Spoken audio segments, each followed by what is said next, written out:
In this video, I'm going to show you how to lower blood pressure without dangerous medications.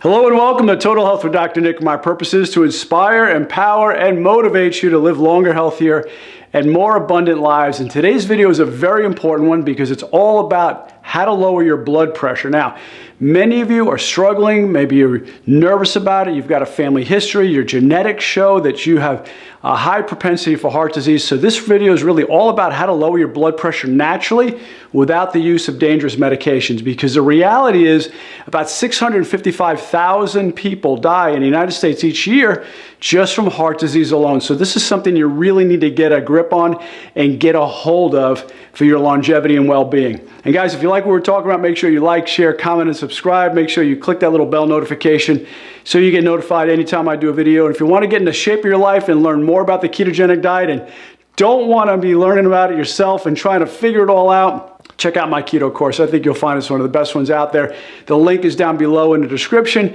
And guys, if you would like more individual coaching from me, more than we're doing right here on our channel, then contact our office. My link is down below for that too, so that way you can get personal coaching from me also. Well, anyway, let's go ahead and get started with how to lower your blood pressure without the use of dangerous medications. The easiest way to do it by far, and probably one of the best ways to do it, is actually start to lose weight. Now, I can't tell you how much benefit that is for so many of my patients just to lose 5, 10, 15 pounds. You start to get into the range of 20 or 30 pounds, you're going to dramatically change your metabolic profile. You're going to get off your blood pressure meds. You're probably going to get off the metformin for your diabetes. You're going to be able to get off a lot of different drugs and medications simply by losing some weight. Even a small amount can help you reduce your blood pressure dramatically. You can lose 1 millimeter of mercury with each kilogram, or about 2.2 pounds of weight that you lose. That's right, 1 millimeter of mercury every 2.2 pounds. So guys, you can see just by losing 10 or 20 pounds, a significant drop in your blood pressure that's going to make just by losing weight, not to mention all the other great benefits of better sleep. Maybe sleep apnea goes away. Maybe you're all of a sudden not having to take your diabetes medication. All these different things just by losing weight. Next is just increase your activity and actually start to work out a little bit. Yes, working out can actually lower your blood pressure for obvious reasons, like maybe reducing stress. In the publication Blood Pressure, in a 2013 study, sedentary older adults who participated in aerobic exercise training lowered their blood pressure by an average of 3.9% systolic and 4.5% diastolic just by starting to exercise.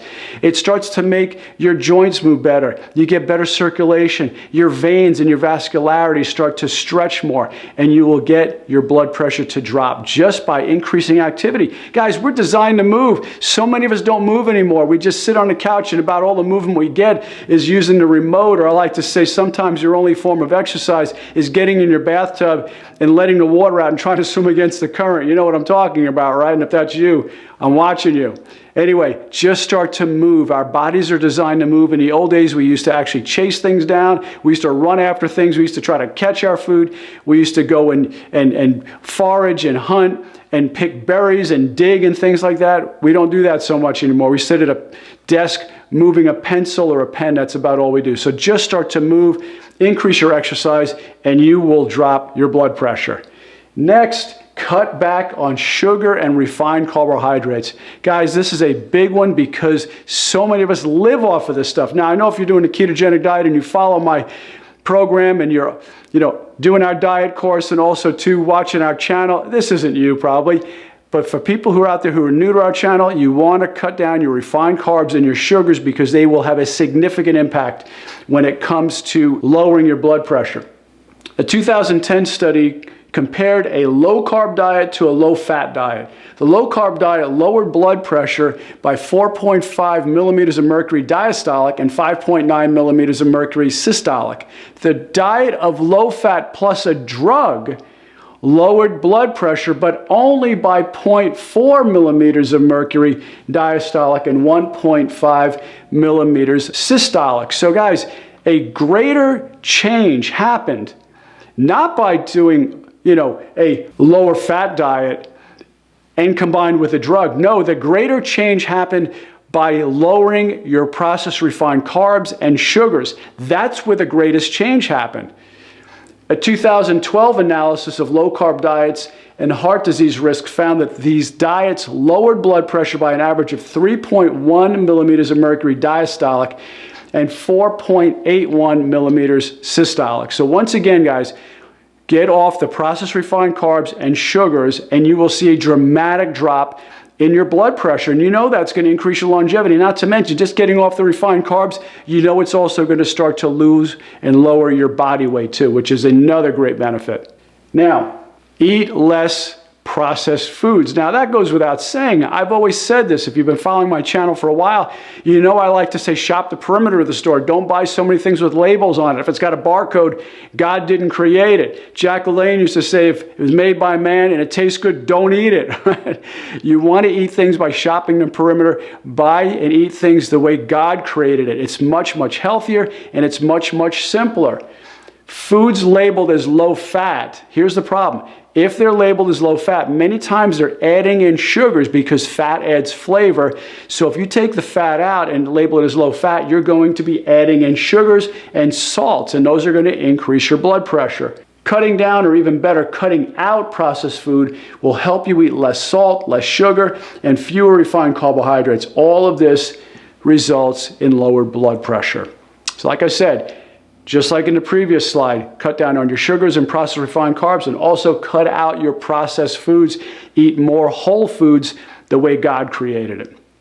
Next, let's talk about reducing sodium again. We just talked about that in the last one, but sodium increases blood volume because you start to hold more water. When you hold more water, there's more volume of blood for your body to push around. So you want to reduce your sodium levels. By reducing sodium, you'll reduce your blood pressure. Now, this doesn't apply as much with your healthier salts, like your Celtic sea salt, your Himalayan salt, and maybe your sea salt. Those have a less of an effect on your overall blood pressure than does table salt, sodium chloride. Next, you want to increase potassium. Sodium and potassium in the body are important for muscular contractions, but even more importantly, they're important when it comes to the electrical activity of your nerve system. Your nerve system has what we call a sodium-potassium pump. So we want to make sure we increase potassium because potassium has a lot of great benefits. It also helps to make the blood vessels more pliable, so that way they can stretch more. You see, when a blood vessel is very tight, it's like trying to push through a straw, and you're literally trying to push air through it, or in this case, you're trying to push blood through it without the elasticity. Potassium helps with the elasticity and lowers tension on your blood vessels. Great sources of potassium are things like avocado, Swiss chard spinach, salmon, sardines, broccoli, beets, and sweet potato. All great sources of potassium. Make sure you're getting that in your diet. Next, I want to talk about reducing stress. Now, that's obvious, right?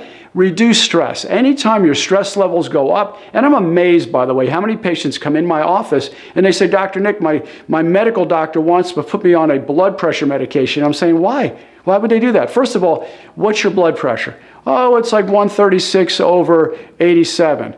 I'm thinking, that's not even that high. This 120 over 80 is really a farce. Don't go by that. 120 over 80 is average blood pressure. God did not say the 13th commandment should be, you should have a blood pressure 120 over 80, or you should have a temperature of 98.6. Those are averages. You don't have to have 120 over 80. If mine happens to be 136 over 87, I don't care. I'm not worried about it. That's not high. So number one, make sure your doctor is not diagnosing you with high blood pressure when you're really not. But things you can do to lower blood pressure. Meditation. Okay, when you relax and when you meditate, you're allowing your body to come to a state where you're not so in your brain anymore. You're more connected with your source. You're more connected with God. So meditation is a fantastic way to lower blood pressure. In fact, many yogis, many monks, they do that by meditating. They lower their heart rate. They can lower it into ridiculously low numbers just by meditation. Prayer does the same thing. Prayer connects you to your source. So many times when we feel disconnected from our source or God or our creator, we feel that we're on our own, we're some kind of island. By prayer and meditation, you are reconnecting back to your source, and then you're feeling like you've got support again. Long walks. I'll tell you, research has found that just taking long walks is better for depression than 2 different medications. It's also great at lowering your blood pressure. We don't walk anymore. You know, you go over to Europe, they walk everywhere. They have less mass transportation than we do here. Everything's maybe a little closer together, so it makes it easier. But still, overall, in the United States, we don't walk anymore. We just have to park in the front row. We will circle the parking lot how many times? And you know you're doing it, okay? How many times you circle a parking lot looking for that parking space that's just 10 feet closer to the store so you don't have to walk? Take some stairs. Don't take the elevator all the time. Take the stairs and you will lower your blood pressure. Listen to music, exercise, like I talked about exercising earlier. That will absolutely lower your blood pressure, but so does listening to your music. Now, I don't mean listen to heavy metal, although sometimes that does relax you a little bit because you feel like you get your tension out. But listen to something soothing. Listen to jazz, smooth jazz, things like that. Don't listen to things that just key you up and get you ready for a fight. One thing I always tell my patients to listen to is go on YouTube and listen to 528 hertz. 528, as they say, is the healing frequency of God. Listen to 528, play it in the background. As you're doing your meditation, you're getting double benefit there. Take a nice relaxing bath, put Epsom salts in, maybe some candles, some soft music, a glass of wine, maybe not, I don't know. Anyway, do these things, and you know, a lot of you, especially ladies, guys don't take so many baths, but ladies, you know to do this. You want to get into a nice bath, a nice hot bath, and just relax. Sometimes you put a book in there, and sometimes you're listening to music or whatever. Avoid triggers. That's a big one because so many of you do not avoid the things that trigger you. I always say that triggers just really exacerbate a problem that you already have. So don't get around a trigger. Don't watch a TV show that you know is going to trigger you. Don't hang out with a friend or call a friend or answer the phone if you know they're going to trigger you. Take care of yourself. You know, I like to say that you need to be a little selfish. Now, a lot of you are saying, well, wait a minute, selfish? Dr. Nick, I'm Christian. I'm told not to be selfish. No, it's okay to be selfish. Take care of yourself first. Like when you're on the airplane and the flight attendant comes around and they make the message and they say, when the oxygen masks fall, put it on yourself first, then put it on your child. Because you can't take care of them unless you're good. So take care of yourself and be a little selfish. Don't get around the triggers. If you have certain family members that trigger you all the time, don't be around them so much. You don't need to. You know, you can love them from afar. Just stay away from the triggers. Focus on issues you can control. So many times we worry and we sweat about the stuff that's out of our control, this small stuff that just really doesn't even matter. I like to say if it's not going to matter in 5 minutes, why do you think about it for 5 years? Or if it's not going to matter in 5 years, don't even give it 5 minutes of your time. You can look at it either way. So don't give it that kind of time. Don't fall into issues that you can't control. And the perception, E plus R equals O. Some of you have heard me talk about that before. E means event, R is your reaction or your response to it, and O is the outcome. What that means is you might have an issue or an event in your life that triggers you, that gives you that blood pressure rush, that makes you get excited. How you respond or react to it is the only thing you have in control.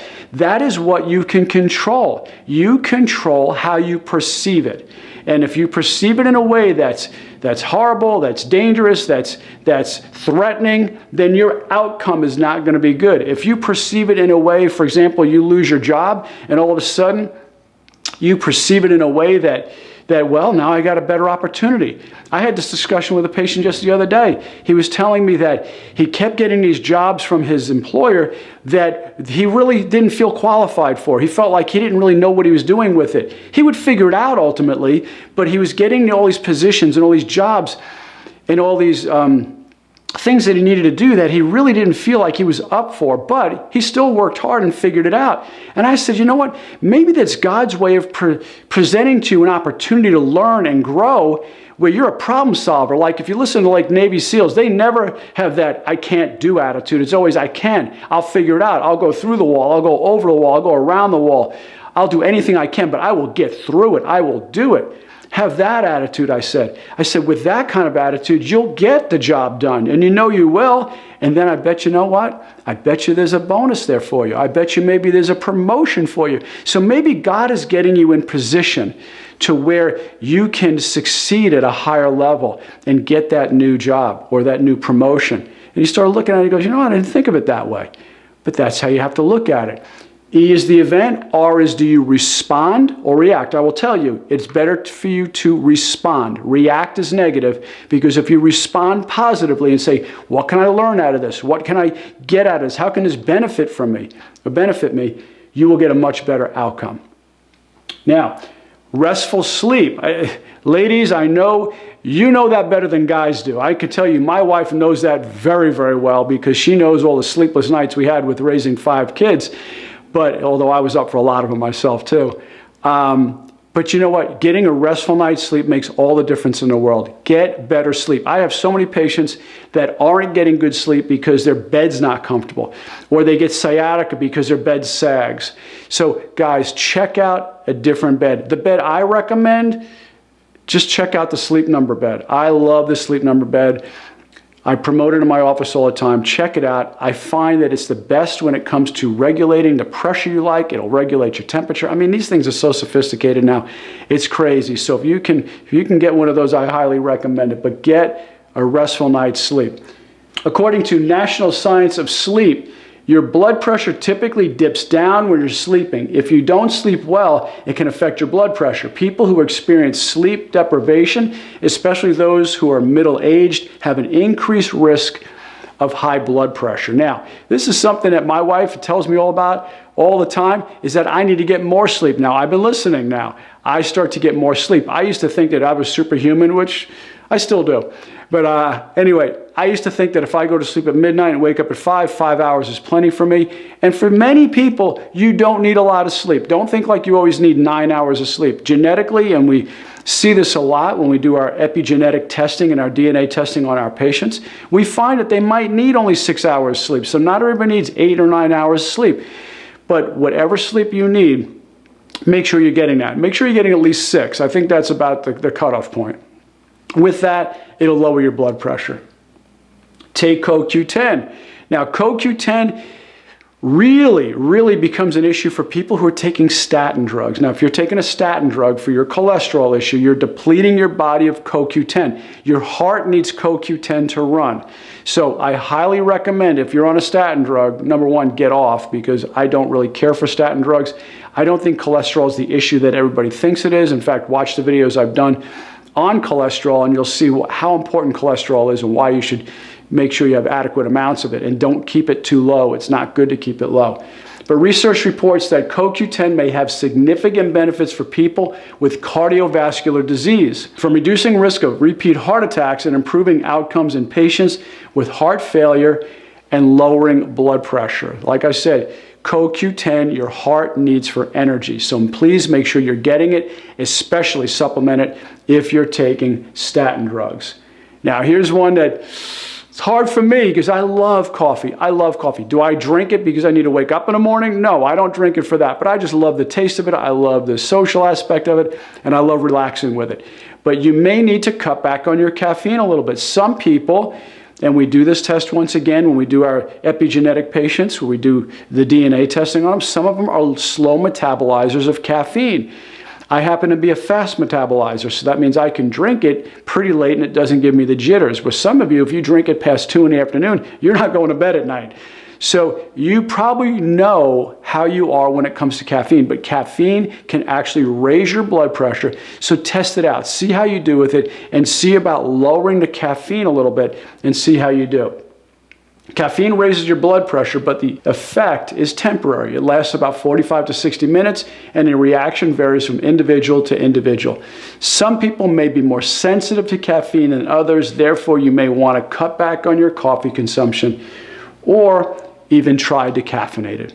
So once again, you don't need to cut it out completely, but see how you do with it, and see if you need to modify the amount of cups you're drinking in a day, or maybe even switch to decaffeinated. Next, I want to talk about smoking. Now, I know I'm talking to very few of you, okay? because if you're watching my channel, you're probably very health conscious and you don't smoke at all. But if some of you do, know that smoking will absolutely raise your blood pressure. Now, does smoking help some people to relax? Yeah, you do, because your body's either addicted to the nicotine or you breathe slower when you're smoking. You go out there and you take a nice deep breath. Well, try doing that anyway, even when you're not smoking. But in the long term, chemicals in tobacco can increase your blood pressure by damaging your blood vessel walls, causing inflammation, narrowing, and hardening of your arteries. Chemicals in tobacco can affect your blood vessels even if you're around secondhand smoke. So that's the biggest issue. The chemicals in tobacco can actually cause your arteries to harden up and become more rigid. Another reason why you want to take more potassium and help to get those arteries more pliable. Next, and finally, is reducing alcohol. Now, I know you're probably thinking, Dr. Nick, I can't do that. That helps me keep my blood pressure down. I've got a wife and kids. I got a job that's driving me crazy. So don't beat up the messenger. But you want to reduce your alcohol. Alcohol can absolutely raise your blood pressure. Alcohol can be both good and bad for your health. By drinking alcohol in only moderation, you could potentially lower your blood pressure by about 4 millimeters of mercury. Drinking more than moderate amounts of alcohol can actually raise your blood pressure by several points. So there you have it, okay? Alcohol can be good or bad. You decide. You look at your consumption levels, look at your blood pressure, and see if you need to modify or make changes in either direction. Well, guys, I hope you loved the video. If you did, make sure you like, share, comment, but also, too, check out my other videos. If you like this one, you're going to love these over here, too. Thanks for supporting my channel. I love and appreciate you, and I'll see you on the next video. Bye-bye.